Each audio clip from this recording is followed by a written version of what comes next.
Well, you've outdone yourself. My goodness, it's just a tremendous film, and you were working with the screenwriter John Arloff for almost 10 years on getting this made. So was it a gnawing thing on you that you thought that you had to, that you didn't think that Shakespeare was?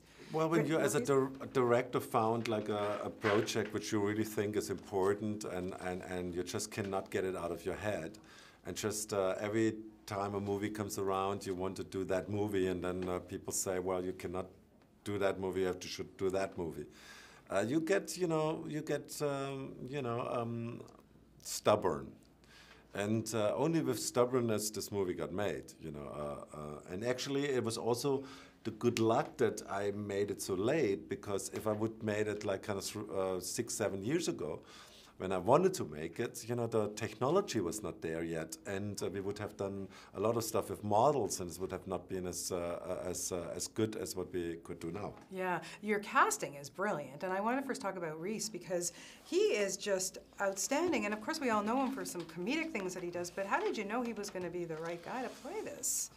It was his own idea to play that part. I actually met him, I didn't want to kind of meet any actor, with the kind of, normally you meet actors and saying, Roland wants you to play Shakespeare, wants to play this. So I kind of didn't do that. I kind of just didn't want to go there. I wanted to first like meet them as people, and then, ask them, so what did you like the most? What would you love to play? And with him in my back of my head, I had like William Shakespeare, which later was Ralph's Ball. Right. But, and he said that, you probably have me for Shakespeare in mind, but I would love to play the Earl of Oxford. And then I said, why? And I said, he said, I feel just very, I feel related to this guy's emotions. I feel, also misunderstood. I feel also what it means, to be misunderstood. And he just had like this deep, deep understanding of this character. And then like Leo Davis, was my casting director in England, she said, oh, Rhys can be quite posh, and she showed me like a TV show or the TV movie he did, and he was quite posh.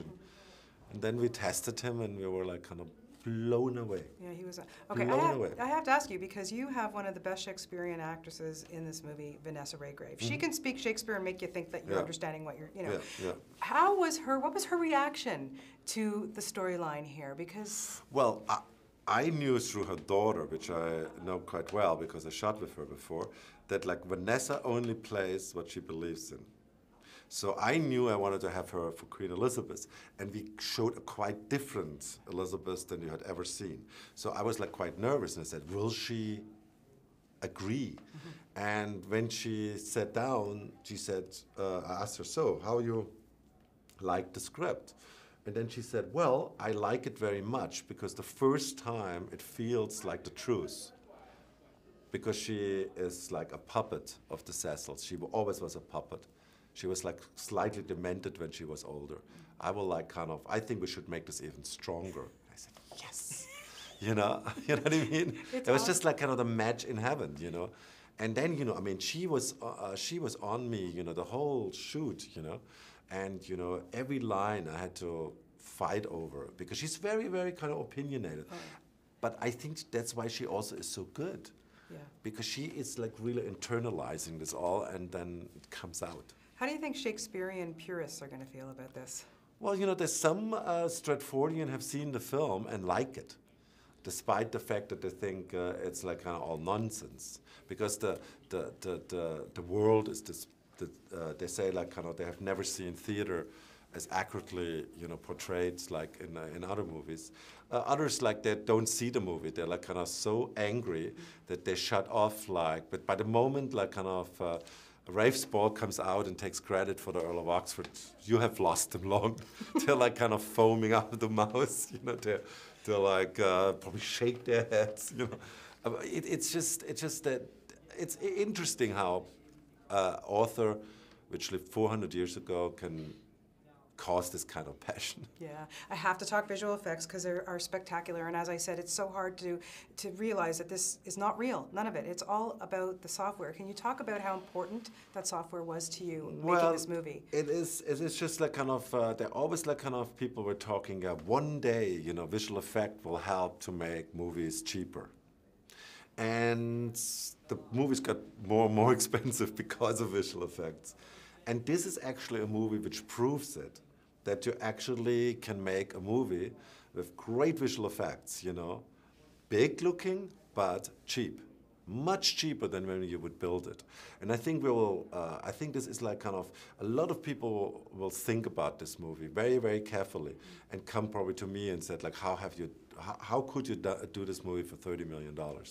And I will say, you know, you just have to know what you do. And you have to kind of understand what can you do and what you should do in real.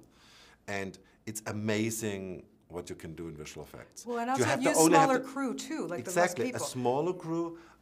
We have always an in-house team. I have the good fortune to work with Volker Engel and Mark Weigert, which are kind of geniuses when it comes to that. And they also like know, for a movie like this, you know, they do it a different way than when they do a big movie. So what did you like the best about this software?